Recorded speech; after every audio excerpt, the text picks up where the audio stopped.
Welcome back to the Sip and Feast podcast. Today we're going to talk about chicken Parmesan or chicken parm. This is everybody's favorite, I would think, especially if you're listening to this content. Before we get into that, I just want to let you know that we're going to be uploading the podcast either on Monday or Tuesday now. We're going to leave it to you to tell us which would be your preferred day. Those are the only two choices you have.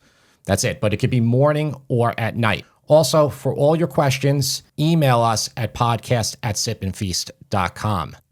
So before we get into it, I just want to sell you on why you should like chicken parm, why you should be thinking about chicken parm the way we think about chicken parm. Chicken parm, really simply, is a breaded cutlet that is fried, never baked. It has a delicious sauce. Often it's a fresh sauce, mozzarella cheese melted on top of it. It is comfort food. It is Italian-American comfort food. It is uniquely Italian-American. It is not an Italian thing. And it is a great thing. It's an amazing thing. And I would go out on a limb and say Italians, people in Italy, wish they could take ownership of it, but they can't.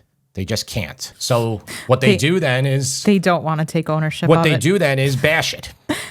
I actually just read an article, and I was going to save this to talk about later, but this is a good time for me to interject.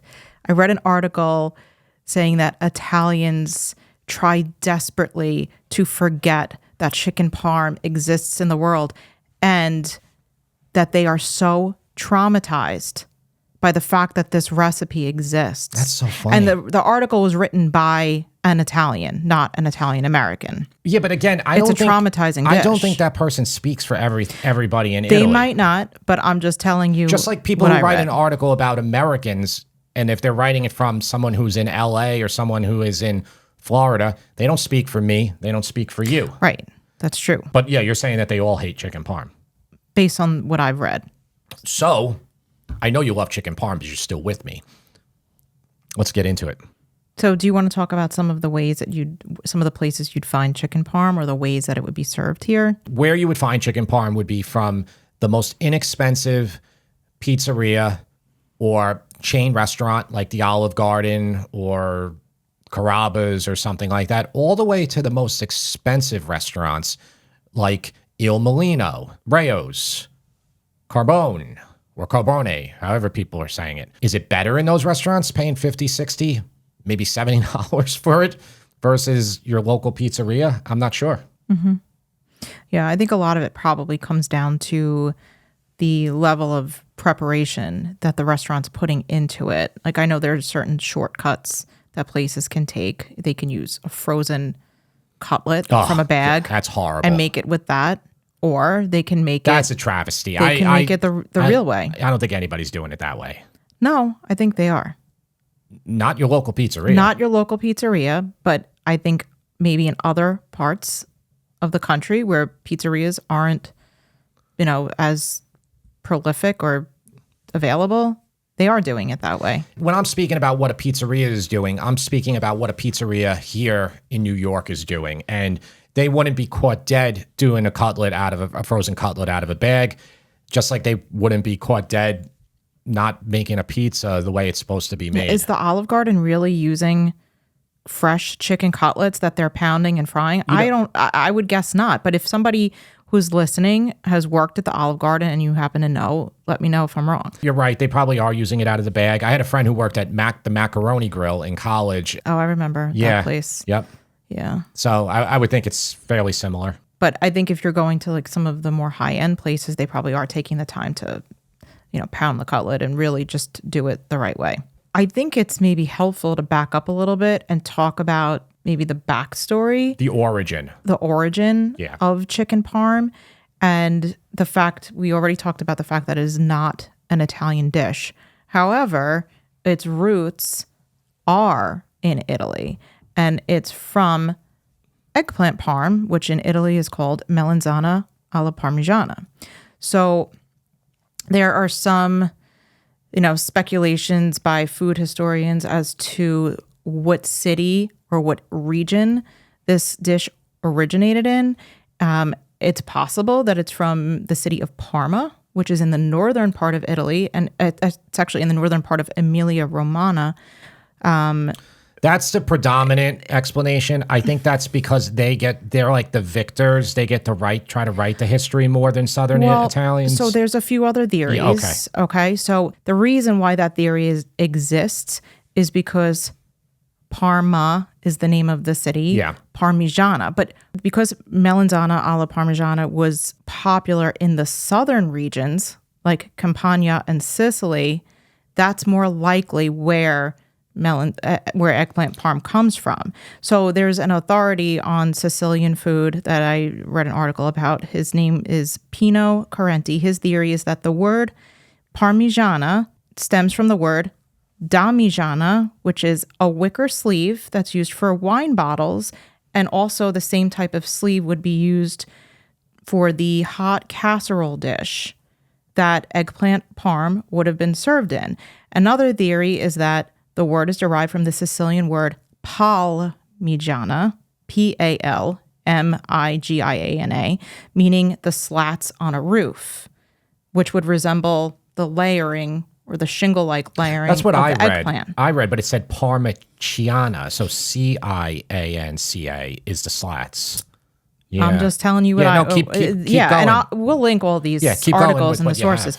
So those are the theories as to where the word or where melanzana alla Parmigiana actually comes from. Do you have more, or is that it? I have another one. Those are the theories on the words that I found. Okay, I read that it came from the Middle East. All right, that's where it came from. Some food historians speculate that the dish originally was meant to kind of duplicate. I'm thinking of the Greek dish with eggplant in it. It's like moussaka. Moussaka, yeah. So that's what I read. I did read that. So I didn't even see that. Like an early version of moussaka. Mm-hmm. So layered eggplant, which is what moussaka is. Moussaka is, and I'm not an expert on this at all, but it's ground beef, like seasoned ground beef, layered eggplant. I think it's pre-fried or pre-roasted, and then layered potatoes, and then all topped with a bechamel sauce. So that's moussaka. It sounds delicious. I mean, we've had moussaka many times. Oh, yeah, no, and I want to make moussaka. We grew so much eggplant this year that I was going to put moussaka on the website, and I wanted to make a video too, but we just never got around to it. I actually sent my mom home yesterday with a bunch of eggplants when she came over, Mm-hmm. It's like a jungle out there, and there's so many more eggplants. But yeah, I read that it came from, that's another theory about moussaka. So I think, it's hard to really know for sure where the dish came from. Yeah. But basically the takeaway is that chicken parm's origins are in eggplant. I don't think there's any debating that. It's the origins of where the name came from that we tried to go over briefly, just a couple of them for you. Being that chicken parm is not originally from Italy, it's hard to talk about it without spending just a few moments mentioning the immigration waves that took place of Italians into the U.S. And this is just before Tara goes on, this is the most significant thing about all the food that's consumed here in Italian American culture. And that culture is specifically New York, New Jersey, Philadelphia, Chicago. But we talk about New York. That's what we're, you would say, experts in. We've lived here for our whole life, except for 3 years when we ventured into Minnesota. So that's what we're going to talk about here. So the first wave, believe it or not, I don't know if you know this, Jim, the first wave of Italian immigration was mainly Northern Italians. Yes, I read that. Okay, and that took place prior to 1870. They were refugees from the wars that were taking place to unify Italy, and when Italy declared its independence. So those Northern Italian immigrants made up about 25,000 or so. Wow, so tiny. So a small amount. And again, that was prior to 1870. And then from the 1880s through the 1920s, more than 4 million Italian immigrants had come to the U.S. And that, when that wave finished, it represented 10% of the foreign-born population in the U.S. And the reason for that emigration from Italy into the U.S., it was really fueled by extreme poverty, and it was mostly from southern Italy, including the islands of Sardinia and Sicily. Yeah. So it was really the poverty, famine, not being treated as well by their northern countrymen, I would say, is part of it as well. Little tangent here. I read very quickly because you said the first wave was 1870 or pre-1870. Unification was 1860. So pre that or around there. I read that the first restaurants to open were trying to duplicate those northern Italian dishes. So they would have bolognese on the menu. They would have other things that were further north.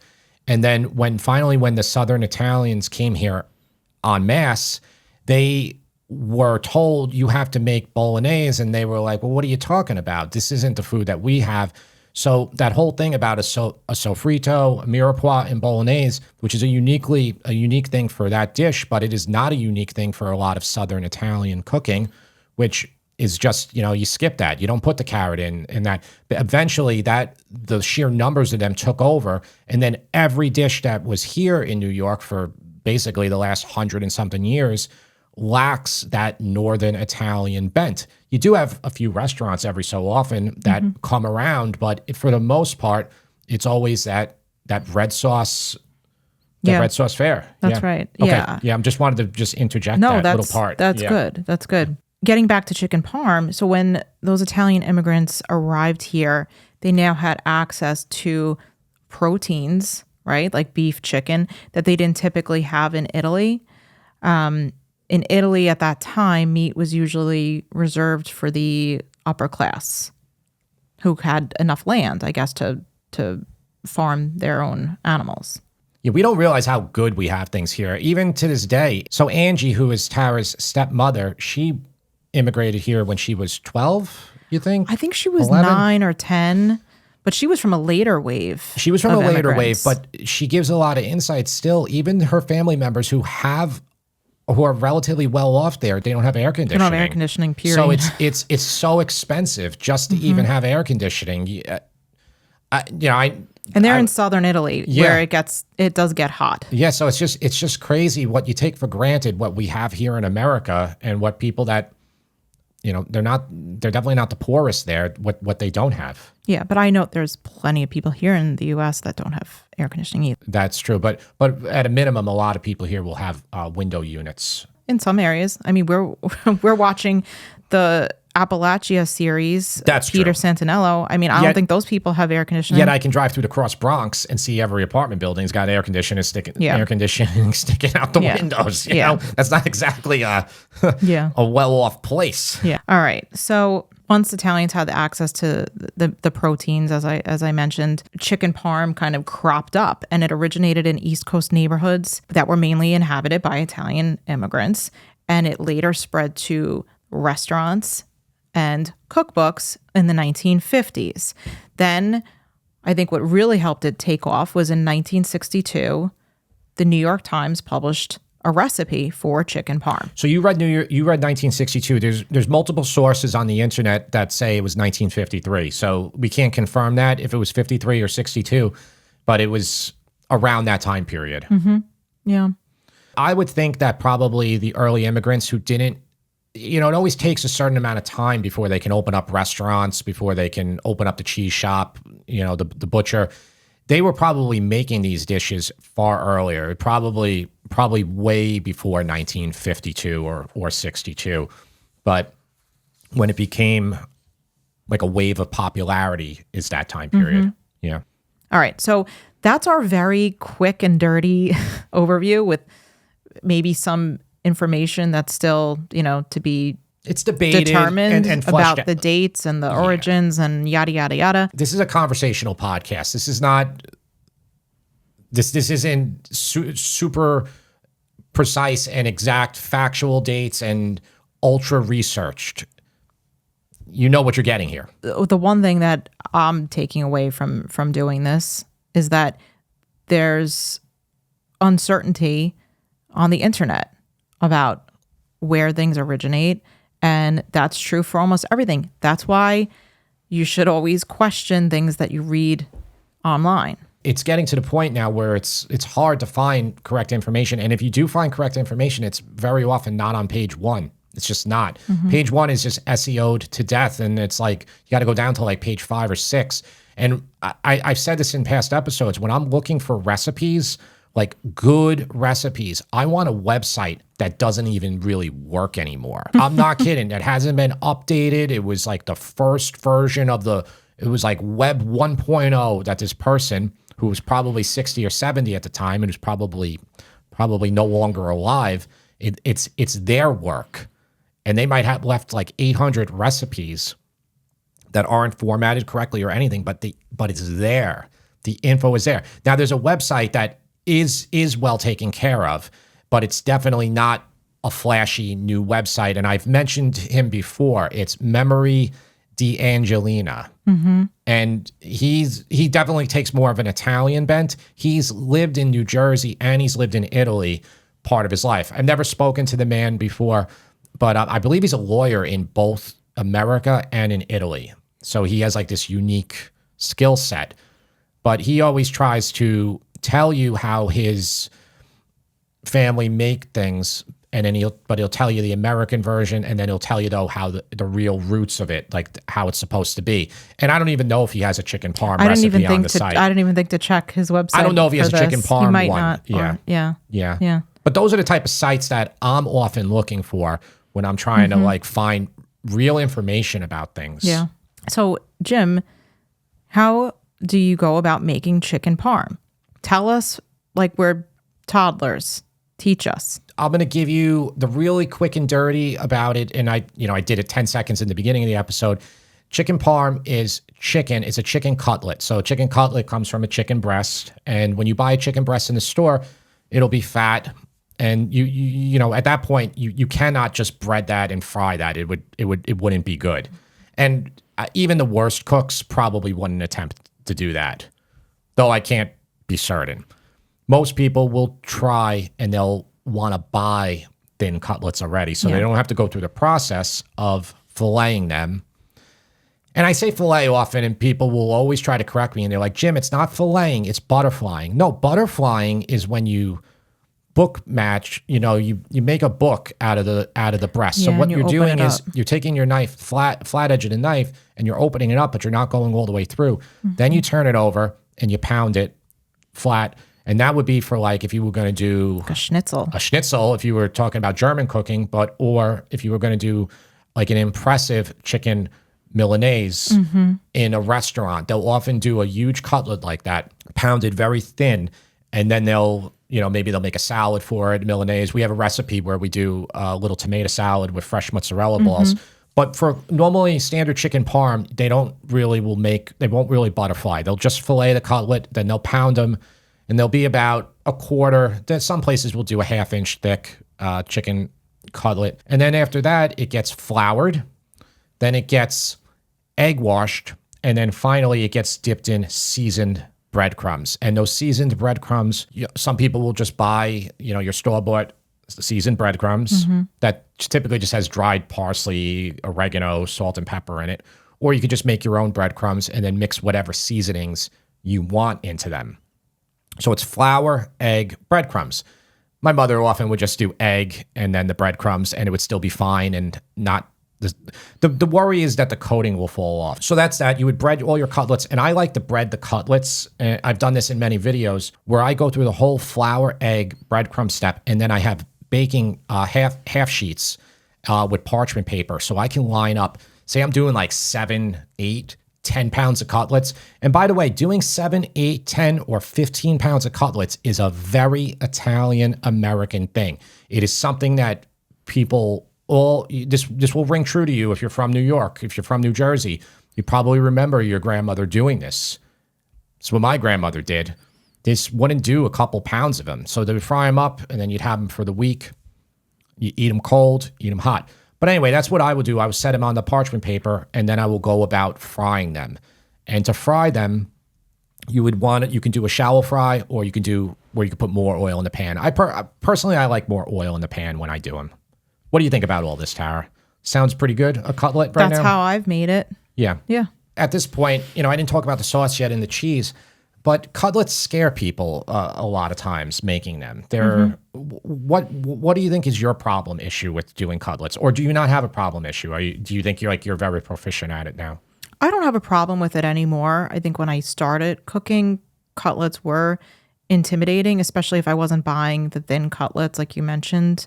Like having to fillet them myself was a little intimidating. I think this is a fairly simple process. I mean, usually the cutlets, I guess my biggest fear would be undercooking them. But I think with chicken parm, and I know you're going to get into it more and that it gets baked also, is that it doesn't have to be fully cooked after you fried them because they're going to spend some time in the oven. They will be fully cooked, and people will often wonder about that. They're like, well, you're not supposed to overcook white meat chicken, which is what a cutlet is. You know, you read a million times, you watch some famous chef on YouTube or on Food Network say, like, it's got to be to 160. So then you're asking yourself, well, at that point, it's already done. I'm now going to do the whole extra cooking process. Normally when you deep fry something like that, when you fry something like that, it will retain enough moisture in it. Okay. Yeah. Yeah. But your cutlets are probably going to be cooked all the way through if they're thin enough. They're so thin, they will probably. But I guess you asked me what my fear was. That would be my main fear with the chicken cutlet would just be that I didn't fully cook it. Also, a thing could be if you're doing like 10 pounds, it would be you have to clean your oil while you're doing it. Yeah. Removing sediment like that, which means essentially it's like flour and breadcrumb particles, egg batter, all that. Yeah. Yeah. Maybe stopping. I personally, if you're going to do 10 pounds, I would have 3 pans going on your stove. That way you can do them all at once. Yeah. So you're not, because otherwise, I mean, that could take hours. Yeah. And these are things that a family would do often. I mean, it's you're not going to see like a single individual making 12 pounds of cutlets. That would be, unless they planned on freezing them. But they're great for like a family because then you stick them in the fridge and then, like when I was young, I would just grab a cutlet or two and put it on white bread with mayo and salt and pepper. It's delicious. Yeah. What's great about if you do all your cutlets in advance, then you can just, you can do chicken parm the next day. Now, people worry a lot about this, and this is a question. This is a comment that we get in a lot of videos. I assume it was somebody who, I don't know, some YouTuber who's not from New York is saying that like the cutlet has to be crispy. So they're led to think like I got to fry the cutlet, and then I got to not put it in the sauce and I actually made it this way in the video. I actually think I did it this way to avert the criticism, which is not the way that typically people will do it here. And they'll put it like on a wired rack just with the cheese on top and a little bit of sauce to keep it crispy. But most of the time, places are just, because this is a family dish. This is something for the big group. So doing like baking trays of it with the sauce, and then put the sauce in the tray, then you're lining your cutlets. Then you're lining your cheese, and then you're doing it in the oven. This is peasant food for people here. It's not gourmet food. So, Jim, when you are going to bake the cutlets, when the cutlets are done, and you talk about putting them in the pan, like let's not talk about the wire rack method of preparing. Let's talk about like that family preparation. And I know the answer to this. I'm asking because maybe folks don't know necessarily. So eggplant parm gets layered, right? You'd layer eggplant one on top of the other. You wouldn't layer chicken parm. No, right? I wouldn't layer it, but you can definitely do like a half layer. We didn't get into the sauce, so we need to talk about the sauce and the cheese. We'll do one at a time. Yeah. So for the sauce, I mean, there's different options, right? Would you use a marinara sauce, or would you maybe repurpose a Sunday sauce, or does it matter? So it doesn't matter, but depending on what you use, you're going to get extremely different results. Most pizzerias and places, they have a sauce that they just have in a big, huge stock pot that is for their chicken parm, their eggplant parm. And that sauce is kind of a quick sauce. It's like close to what you would call a marinara. There's not a lot in it. There's not a lot of seasoning. Versus a Sunday sauce, like a Sunday gravy, is going to be much richer. And a Sunday sauce is always cooked with meat. So you have your braciole, your meatballs, your sausage in it. If you take that sauce and you do it with the chicken parm, you're going to definitely have a different flavor.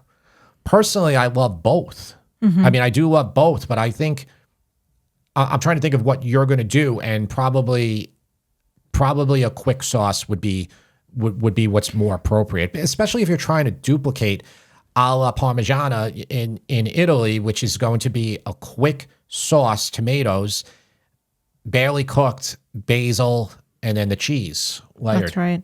And that's my preferred way to do it. I was actually wondering, similar to how the pizza, when you make a pizza sauce, you're not cooking it.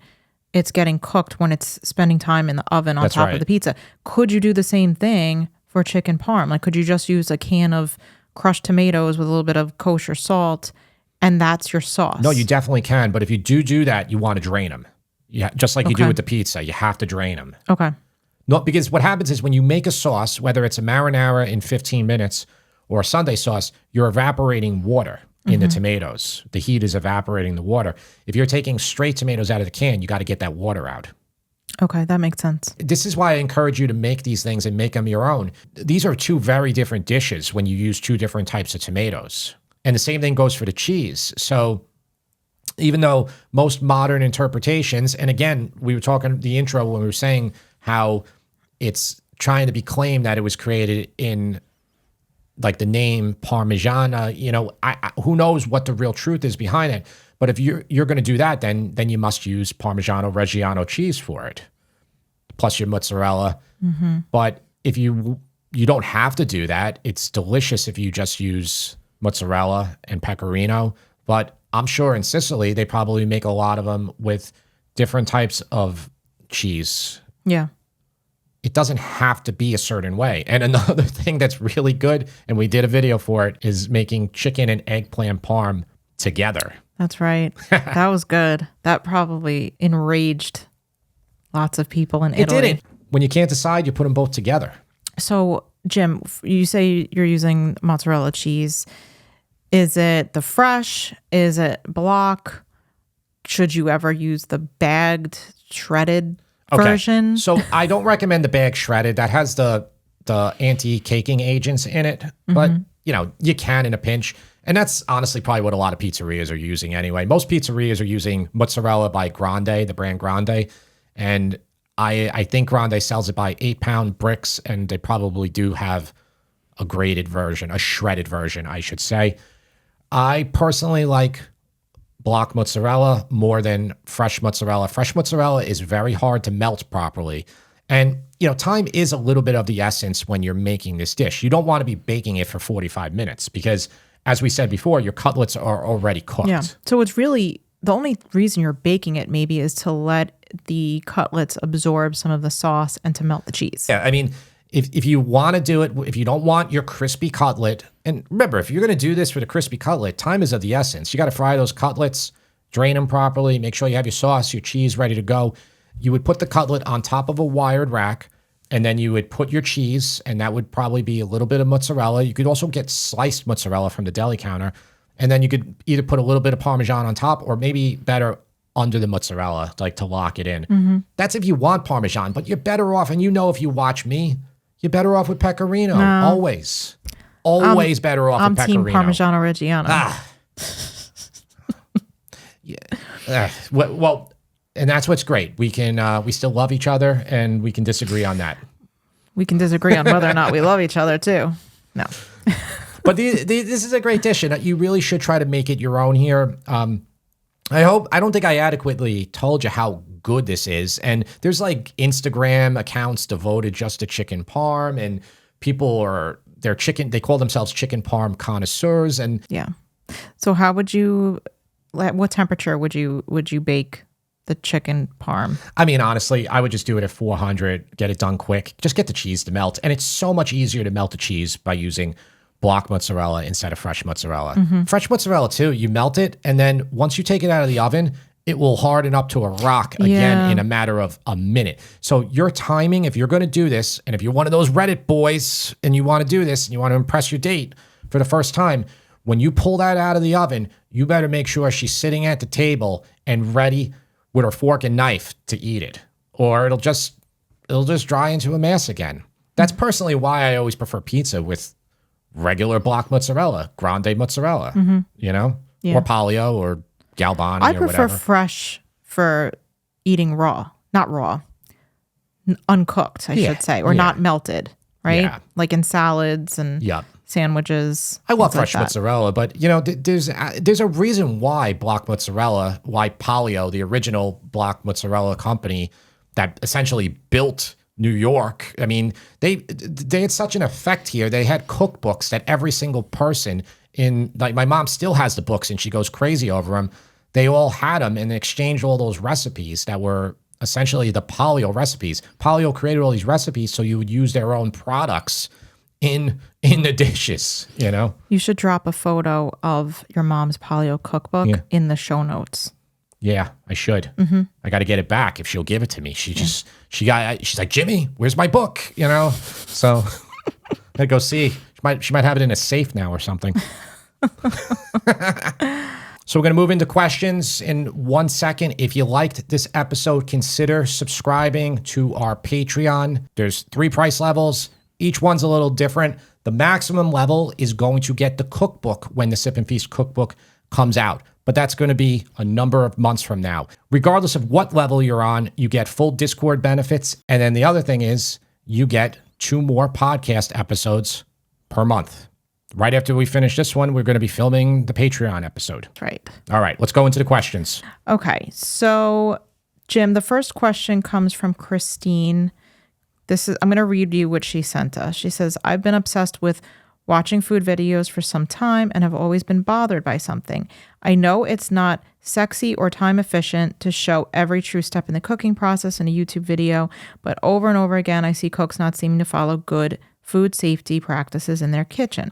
My husband and I have worked in grocery retail, each of us for nearly 30 years, and have taken our fair share of food safety courses. So we notice when a cook handles raw chicken and then washes their hands for 3 seconds of running water without soap, or forms a ground beef patty and then dips their fingers into salt bowl for a pinch. I've never seen anything close to this in your videos, and I'm just wondering how conscious you are of this issue when you are in the kitchen. So, Christine, this is a great question. As far as the salt one, I had multiple people tell me, because I think I actually pointed out in one video, I said, wash your hands after I was fooling around with ground beef. They're like, it doesn't matter. You can put your fingers right into the salt. And I use a salt box, which I'm sure anybody who's watched the channel knows it's a great little tool to have. But they're like, you could reach right in at that point because salt cannot carry anything, cannot be a vector to carry anything. Out of habit, I always wash my hands no matter if I'm touching beef, chicken, pork, always. And you're right, you haven't seen on the channel me handling things in a bad way because I just don't. Mm-hmm. I don't. And part of that is just I've always followed these rules and it's ingrained. It's habitual. I think part of the reason why I know Christine acknowledges that it's not, time efficient to show the cleanup process, but there really is so much that happens off camera that you wouldn't be interested in watching. I mean, after we handle chicken, we're wiping down the entire counter and any surface that could have potentially come in contact with the chicken before we move on to the next step. Yeah, and I have rags I use with a little bit of bleach and water, and those rags, which you might notice, like those are to wipe down counters and stuff. And it's just, Tara's right, you can't show everything. Where we struggle with is we really do try to show, I think, a lot more than most channels do. That slows us down substantially. So we'll have about 45, 50 minutes of footage, and then it gets cut down to a 12-minute video for you. The other thing is the beginning part, the prepping of the ingredients is what takes the longest. So I love this guy. His name is Pasquale Scarappo on Facebook. He has a YouTube, but he's much more popular on Facebook, and very old man, Italian man from New Jersey. And you probably, if you watch me, you probably know who I'm talking about. And all the ingredients are already there in the beginning of each video. So it's really nice how he does it. And I don't know why I'm not migrating to that. I feel like if I do that, Tara, then the videos will be very short. Do you mean his ingredients are already prepped when he goes? In bowls. So he's not taking time to video all of the prep and the chopping and everything. I've never seen him cut anything. Yeah, it's always just right into cooking. We have gotten a lot of comments saying that people really enjoy watching you prep the ingredients. Like they find it to be relaxing. And the prepping has sped up dramatically.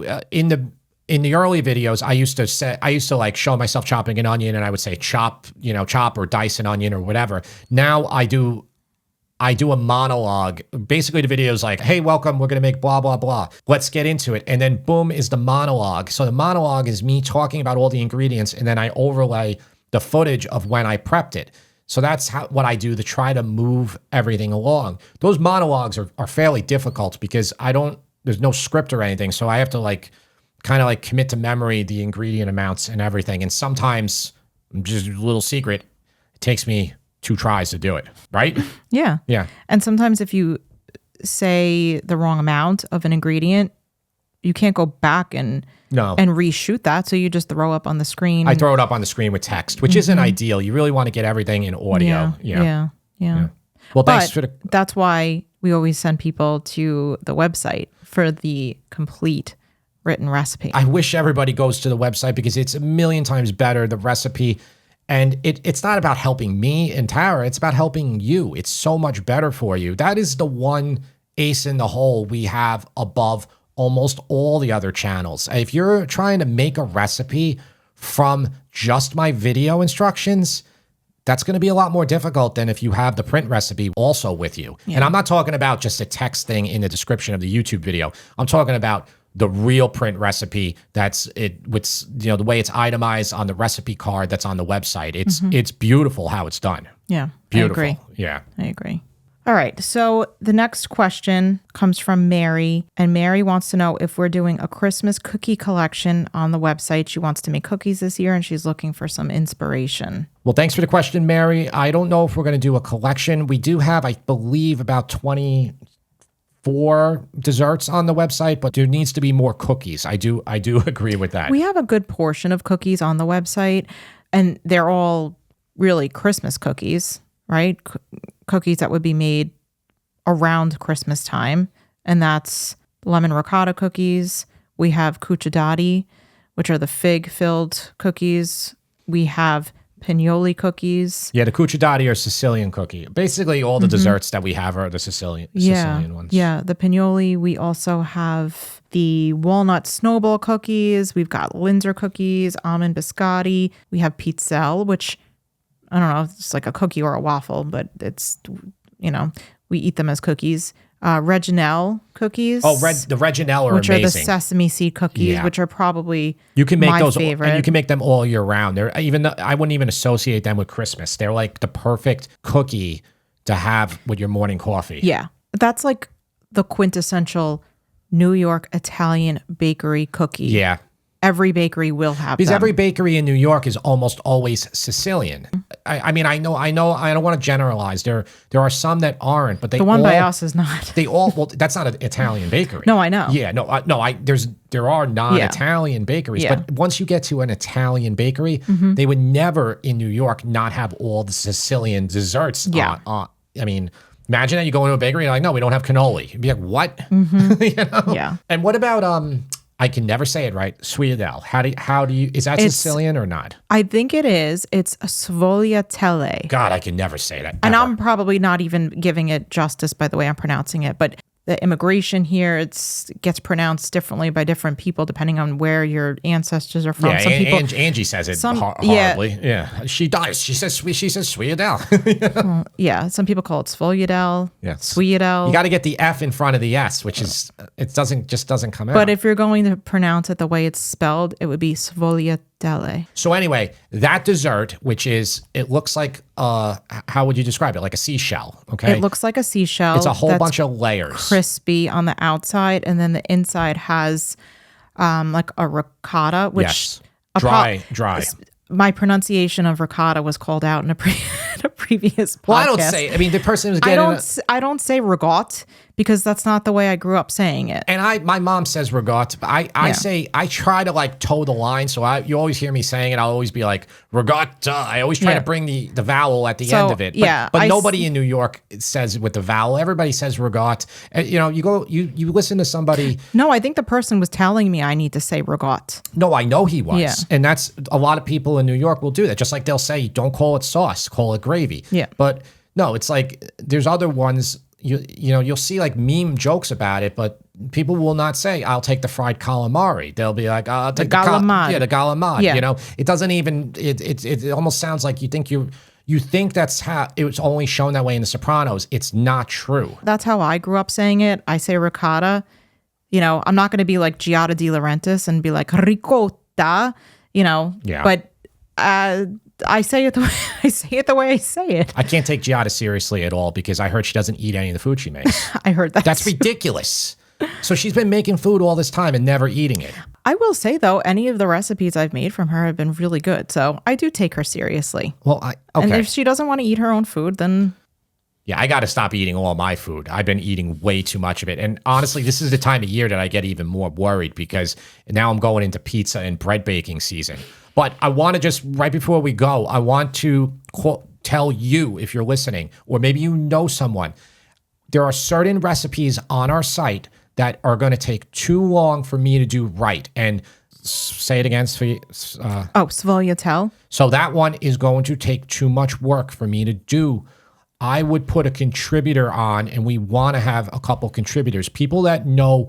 You need to know more than me, okay? Like you need to be like, Jim, this isn't right. Like I want to bring a dessert person in to do that. Well, the person has to know how to make dessert, but they also know how to photograph. Yeah, it's going to be a little tough ask, but yeah, if you can photograph, if you can... Like in the same style that we do. And if you can do those desserts, we would love to have you. The other thing we would love to have is if you're a pasta maker, if you're a professional pasta maker, because the pasta making stuff is kind of, it needs to be done. It's almost like table stakes, but many of you are not going to make a lot of these recipes, but we do need to get them on the site. And that goes from your basic fresh pastas all the way to your more complex tortellini, ravioli, stuff like that. So it's a process. But yeah, those two things, just want to put it out there. Yeah. Again, podcast@sipandfeast.com. Send us an email with your questions. We will see you next time.